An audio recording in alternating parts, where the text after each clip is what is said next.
বিশ্ব উষ্ণায়ন কথাটির সঙ্গে এখন সারা বিশ্বের মানুষই পরিচিত। পৃথিবীর ভূমি বা জলস্তর থেকে উপরের দিকে ট্রপোস্ফিয়ার পর্যন্ত বায়ুমণ্ডলের উষ্ণতা বৃদ্ধিকেই বলা হয় বিশ্ব উষ্ণায়ন। এই উষ্ণতা বৃদ্ধি কোনো নির্দিষ্ট অঞ্চলে সীমাবদ্ধ নয়, সারা বিশ্বই এই উষ্ণতা বৃদ্ধির কবলে পড়েছে। মানব সভ্যতার সামনে এ এক ভয়াবহ বিপদ সংকেত। পৃথিবীর তাপমাত্রা বৃদ্ধির মূলে আছে মানুষের কার্যকলাপ, আর সেই তাপমাত্রা বৃদ্ধি সমস্ত বিশ্বের মানুষকে ধ্বংসের পথে এগিয়ে নিয়ে চলেছে। নমস্কার, আমি তমাল দত্ত। আজকের আলোচনা বিশ্ব উষ্ণায়ন, একটা রচনা, যে রচনা আমাদের প্রায়ই আসে মাধ্যমিক এবং উচ্চ মাধ্যমিকে, সেটা নিয়ে একটু আলোচনা করব আজকে।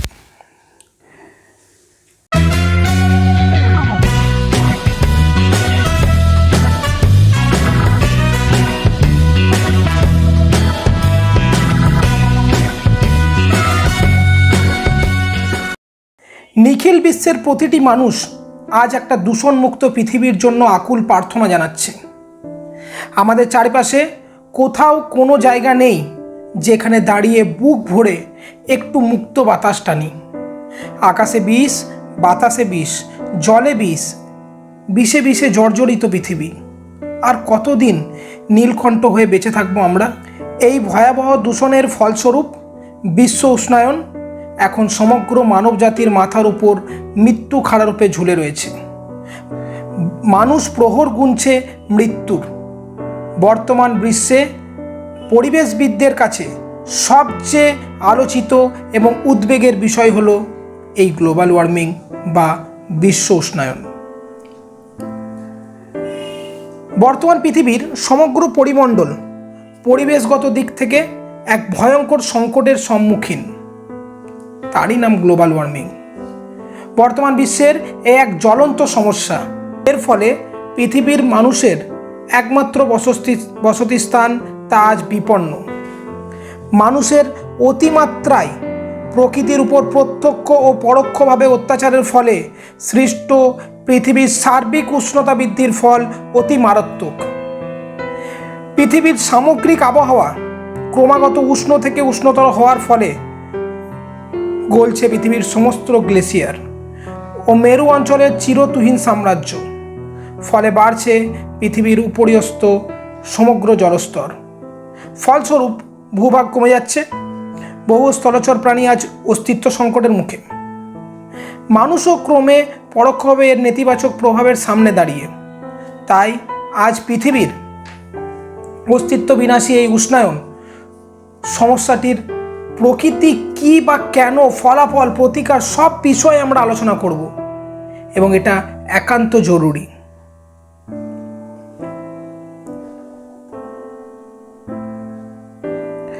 প্রথমেই বলবো বিশ্ব উষ্ণায়ন কি। ক্রমাগত পৃথিবীর তাপমাত্রা বৃদ্ধিকেই সাধারণভাবে বিশ্ব উষ্ণায়ন বলা হয়। সৃষ্টিলগ্নে পৃথিবী ছিল উত্তপ্ত, তারপর বিবর্তনের পথ ধরে ধীরে ধীরে পৃথিবী এক সময় শীতল হয়। এই সময় সৃষ্টি হলো জল এবং উদ্ভিদের।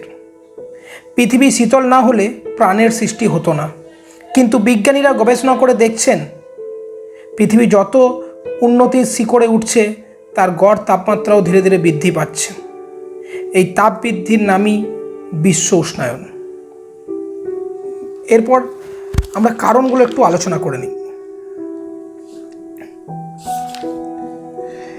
গৃহস্থলীর কাজে, কলকারখানায়, যানবাহনে কয়লা, খনিজ তেল প্রভৃতি জীবাশ্ম জ্বালানির ব্যাপক ব্যবহার বায়ুমণ্ডলে carbon dioxide, carbon monoxide, nitrogen oxide, methane প্রভৃতি গ্রিন হাউস গ্যাসের পরিমাণ বাড়িয়ে দিচ্ছে। সূর্যই পৃথিবীর সব রকম তাপের উৎস। এই তাপ ছোট ছোট তরঙ্গ দৈর্ঘ্যে পৃথিবীতে আসে। সূর্যের তাপ আবার প্রতিফলিত ও বিকিরিত হয়ে মহাশূন্যে ফিরে যায়। কিন্তু এই গ্রিন হাউস গ্যাস সূর্যের এই তাপকে ফিরে যেতে বাধা দেয়। গ্রিন হাউস গ্যাস ও জলীয় বাষ্প পৃথিবী থেকে ফিরে যাওয়া তাপরশ্মিকে প্রতিফলিত করে আবার পৃথিবীর বুকে পাঠিয়ে দেয়। ফলে পৃথিবীর তাপমাত্রা বাড়তে থাকে। চাষের জমি বৃদ্ধি, শিল্পায়ন, বসতি স্থাপন প্রভৃতি কারণে পৃথিবীর বনভূমির পরিমাণ ক্রমশ কমে যাচ্ছে। গৃহস্থলীর বর্জ্য পদার্থ কলকারখানার বিষাক্ত রাসায়নিক বর্জ্য পদার্থ খাল বিল নদী নালায় ফেলা হচ্ছে। নিউক্লিয় বিদ্যুৎ উৎপাদন কেন্দ্র বা নিউক্লিয় বিস্ফোরণের ফলে তেজস্ক্রিয় বিকিরণ ঘটে। কৃষি জমিতে ব্যবহৃত কীটনাশক ও রাসায়নিক সারও ব্যাপক দূষণ ঘটায়। এরপর একটা ছোট্ট জিনিস আলোচনা করব, সেটা হচ্ছে এই যে বিশ্ব উষ্ণায়ন, এর ফলটা কি, এটাও একটু আলোচনা করে নিই। উষ্ণায়নের ফলে সমুদ্রের জলস্রোত এবং পৃথিবীর বায়ুস্রোতের ধরন এবং গতিপথ পাল্টে যাচ্ছে। আবহাওয়া ও জলবায়ুতে পরিবর্তন দেখা দিচ্ছে। বিভিন্ন ঋতু তাদের বৈশিষ্ট্য হারাচ্ছে। বাস্তুতন্ত্রের ভারসাম্য নষ্ট হচ্ছে। উষ্ণতা বৃদ্ধির সঙ্গে সঙ্গে খাপ খাওয়াতে না পেরে বিভিন্ন প্রজাতি নষ্ট হয়ে যাচ্ছে, নিশ্চিহ্ন হয়ে যাচ্ছে। জলাভূমিতে মাছের উৎপাদন হ্রাস পাচ্ছে। উদ্ভিদের ফলন কম হচ্ছে।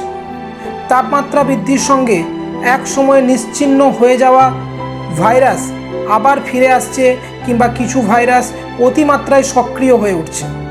ফলে মানুষ, উদ্ভিদ, অন্যান্য প্রাণী নানা রোগে আক্রান্ত হচ্ছে। আবহাওয়ার পরিবর্তনের সঙ্গে সঙ্গে প্রাকৃতিক দুর্যোগ ব্যাপক হারে বাড়ছে। কোথাও দেখা দিচ্ছে খরা, কোথাও বা বন্যা, ঝড় ঝঞ্ঝা, সুনামি, ভূমিকম্প প্রভৃতি। বৃষ্টির ফোঁটা ভেদ করে আসছে বায়ুমণ্ডলের বিভিন্ন বিষাক্ত গ্যাস, ফলে বৃষ্টির ফোঁটায় সেগুলো মিশছে। একে অ্যাসিড রেন বলে। এর ফলে উদ্ভিদ, জলজ প্রাণী, স্থাপত্য কীর্তি প্রভৃতি ক্ষতিগ্রস্ত হচ্ছে। পৃথিবীর তাপ বৃদ্ধির ফলে জলে বাষ্পীভবন বাড়ছে, ফলে বায়ুতে জলীয় বাষ্পের পরিমাণ বাড়ছে, মিথেনের পরিমাণ বাড়ছে। তাপমাত্রা বৃদ্ধি পাওয়ায় মরু প্রদেশের বরফ গলছে, হিমবাহ, পাহাড় চূড়ার বরফ সব গলে যাচ্ছে।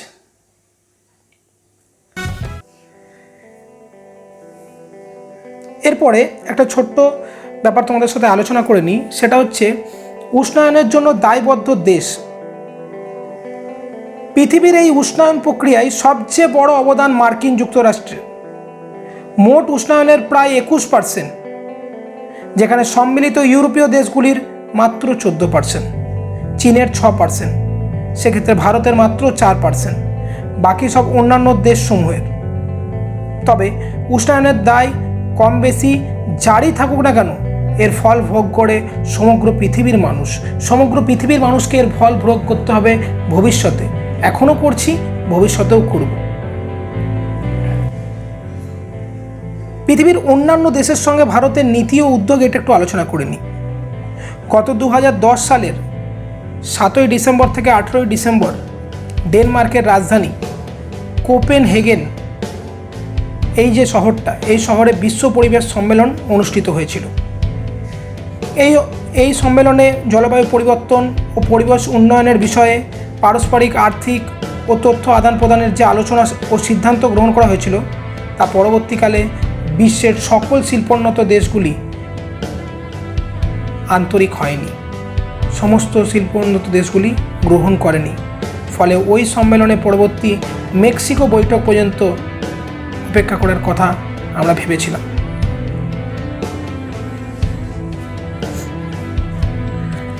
ভারতের ভূমিকা। ভারত 4% CO2 নির্গমনের জন্য দায়ী হলেও সে চেষ্টা করছে তার উন্নয়নের সঙ্গে CO2 নির্গমনের অনুপাত নিয়ন্ত্রিত করতে। ভারতের জিডিপি হার ভারতের জিডিপি হার যেভাবে বৃদ্ধি হচ্ছে, এই গ্যাসের নির্গমনের হারও ততটাই কমছে। ভবিষ্যতে আরও কমানোর চেষ্টা হবে। উন্নত দেশগুলির তুলনায় ভারতের CO2 নির্গমন মাত্রা কোনোদিনই ছাপিয়ে যাবে না, এই আশ্বাস আমাদের প্রধানমন্ত্রী দিয়েছেন। শুধু তাই নয়, উন্নত প্রযুক্তির মাধ্যমে আগামী যে সব সালগুলো আসছে, সেই সব সালগুলোতে আরও 20 থেকে 25% কার্বন আমাদের যে নির্গমন, সেটা কমিয়ে আনা হবে। এই যে বিশ্ব উষ্ণায়ন বাড়ছে, এই বিশ্ব উষ্ণায়নটাকে নিয়ন্ত্রণ কিভাবে করব? এই নিয়ন্ত্রণের কিছু তো একটা উপায় আছে। সেই উপায়গুলি হলো,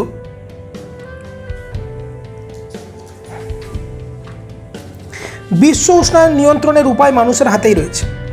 মানুষকে এর জন্য ইতিবাচক ভূমিকা নিতে হবে। এই ভূমিকাগুলির মধ্যে উল্লেখযোগ্য হলো কয়লা, পেট্রোলিয়াম প্রভৃতি খনিজ পদার্থ ও তেলের ব্যবহার কমাতে হবে। বিভিন্ন অপ্রচলিত শক্তি যেমন সৌরশক্তি, বায়ুশক্তি, জোয়ার ভাটা শক্তি, ভূতাপীয় শক্তি এর ব্যবহার বাড়াতে হবে। বৃক্ষচ্ছেদন বন্ধ করতে হবে এবং বৃক্ষরোপণের প্রবণতা আরও বাড়াতে হবে। ক্লোরোফ্লোরোকার্বন উৎপাদন ও ব্যবহার আইন বন্ধ করতে হবে।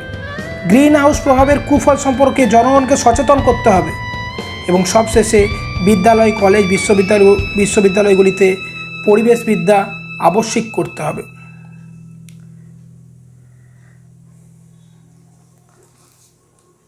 উপসংহারে আমরা বলতে পারি, কাগজে কলমে বক্তৃতায় অনেক গাল ভরা কথা বলা যায়, কিন্তু এসব উদ্যোগ কতটা আন্তরিক আর কত সদর্থক হবে সেটাই গুরুত্বপূর্ণ।